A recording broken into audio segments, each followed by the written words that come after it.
Good morning, good evening, good night. Wherever you watch this transmission, 'tis I, Mike Martins, broadcasting from Merritt, British Columbia. Another Vancouver City Councillor calls for more help for tent city campers. What happened to the greatest city on earth, the best place to live in? Peace and harmony and the greatest place. Vancouver, it was voted as the safest place to live, the best place to live, the best place on earth, the most organized federal and provincial. Whatever happened to this? What's happening to BC as a whole?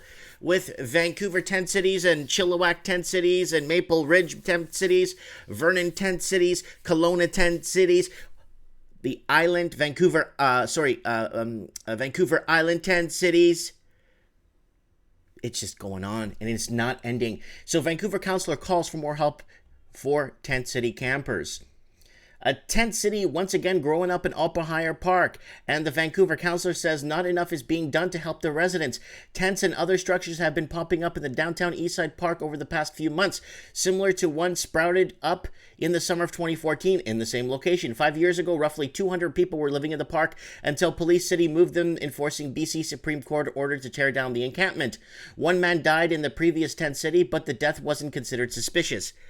That site has started to protest against shelter conditions and housing affordability, similar issues that have led to the current situation. But this time, there are more tents than before. And Councillor Jean Swanson says more should be done to help the campers as the summer months approach. So this article is a week old, okay? As far as I know, there's no progress made on housing, she said, and I'm really disturbed by it.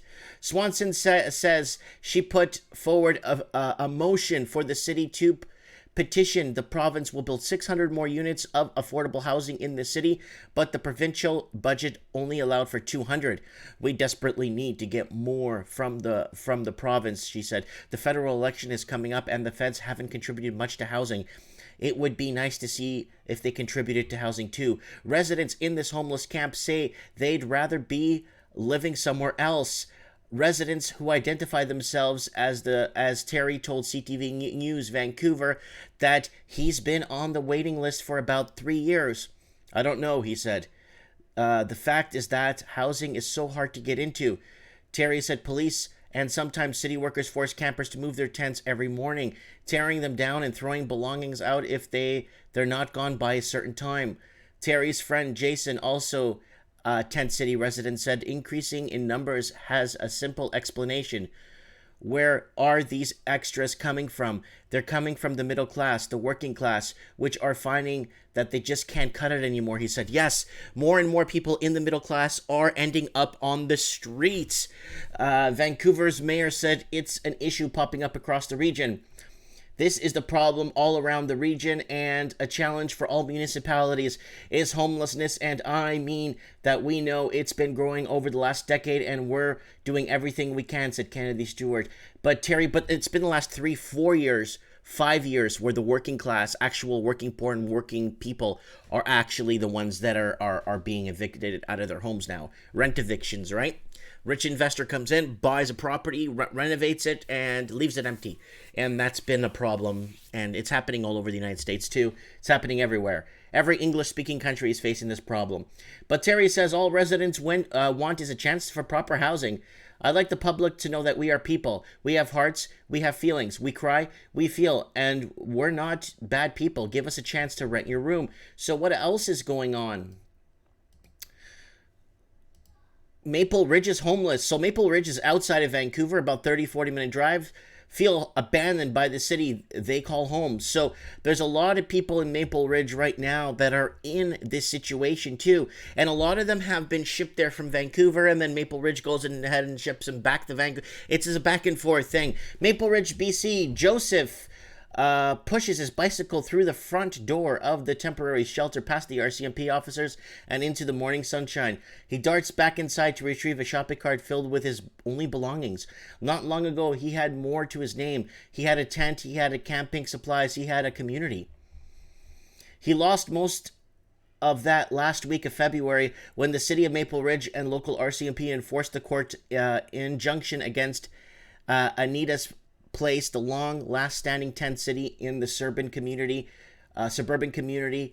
an hour east of Vancouver. It's an hour, sorry. Oh yeah, Chile's an hour. Sorry, it's an hour. I'm sorry. I thought it was something else. Sorry. Authorities removed everyone from the camp, confiscated propane heaters, cooking stoves, anything they deemed that could be a risk, fire risk. Even cigarette lighters, according to anti-poverty advocates who were there at the time. Private security guards now enforce the pass system, allowing only verified residents of the camp in Stickney 33 isn't one of them. 2 days after we were evicted, we were able to go back for 5 minutes to grab a few items, he said. I spent probably half an hour just moving stuff out the back fence, and then I still wasn't enough time for me to move all my stuff, he says. Maple Ridge Mayor Mike Modern has since been criticizing for his comments on the issue, particularly when he told Star earlier this month that homeless people and people who use drugs are raping and pillaging his community. I read that article, remember? He later apologized, but still insists modular housing isn't an appropriate nuanced solution to challenges faced by his community. But the politicians squabble. People experiencing homelessness in Maple Ridge feel abandoned by their city they call home. Here we go. Then we got here, Vancouver Island homeless camp being evicted. This is from last week. Note, this article has been edited to reflect the camping areas was not the former field, blah, blah, blah.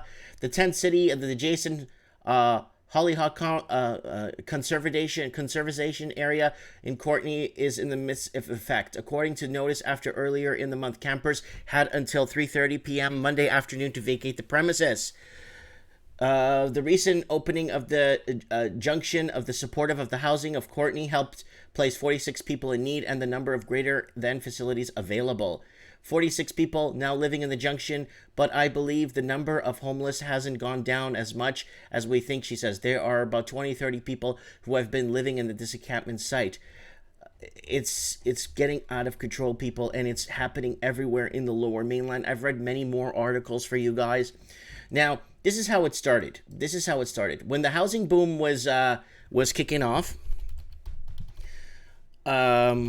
this is my theory, guys. This is what I think, how, if you put the dots together, this is how it answers, okay?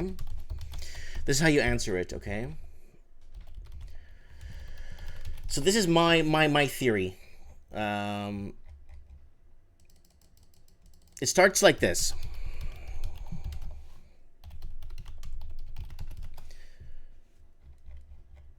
Okay, so they actually took down the article. Wow, they took down the article, guys. Wow, they actually took down the article. Wow.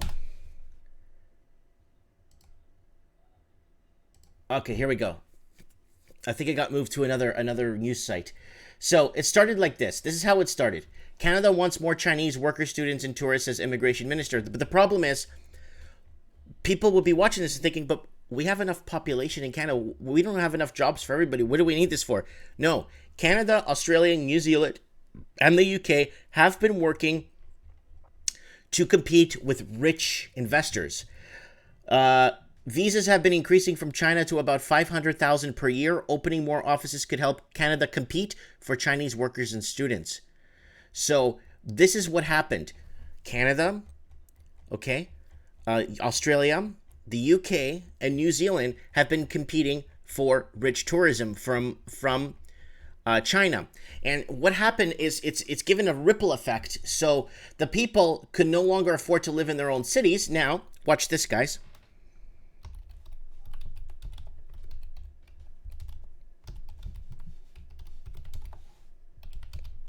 Bear with me. So you can see how I connect the dots here.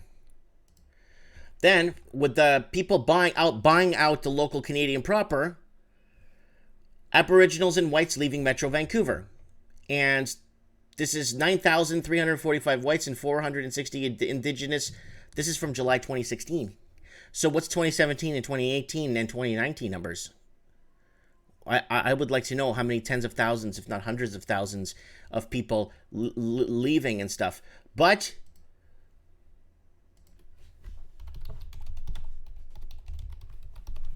what did France do?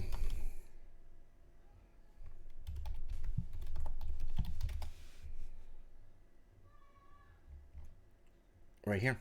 So France fixed this problem right quick in a heartbeat in this old Better Dwelling article.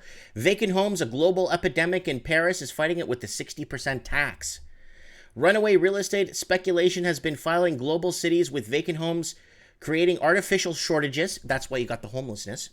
And the world's most sought after cities. The shortage has made local homeowners wealthy overnight, but it comes at a cost of running lively cities into empty shells.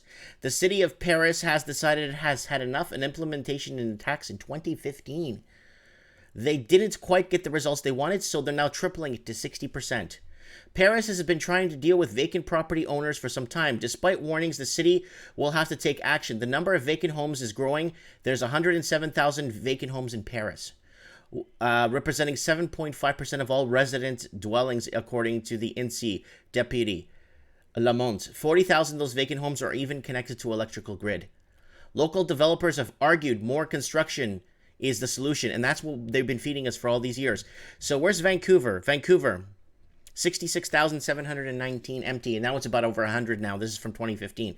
So creating these shortages creates less job opportunities for employers to hire good quality workers, because it's slim pickings now. And then now it creates these shortages and then rent evictions. So that's let's say that it's 66,719 empty units just in Vancouver. Let's argue that, okay? All right, then that's not a problem, but we got ourselves a teensy-weensy problem here. That's 66,000 times 3 people per household, let's say on average. That's like 120, it's like 190, almost, yeah, but 160, 120, 34, 60, 80, 90, like 190 some odd thousand people that are not living somewhere. So that creates to couch surfing, and then from couch surfing, homeless shelters, and then homeless shelter homelessness. And we need to break this. I think the Canadian proper needs to be taken care of first. And what do I mean by Canadian proper? I mean everyone that's come here. I consider myself Canadian proper, even though I'm a Portuguese. But I pay my taxes here. I pay my bills. I contribute to the infrastructure, right? A lot of these people that come and invest in the country do not contribute to the infrastructure. And a lot of these countries of people coming into Canada, we can't even buy in their country even if we wanted to. So it's got to be a balance effect where we both agree with each country instead of giving more to one and less to the other, right? So let me know what you guys think in the comments below. I would like to know. This tent city thing is going out of control, and it all stems to this housing issue we've been having and bringing in rich immigration that's going to replace us. And I had to move to Merritt because I'm not paying $2 million for a detached bungalow that's realistically worth 90 grand in West Palm Beach. Anyways, comment below. Let me know what you guys think, and thanks for watching. And share this video. Get it out there. Support this transmission.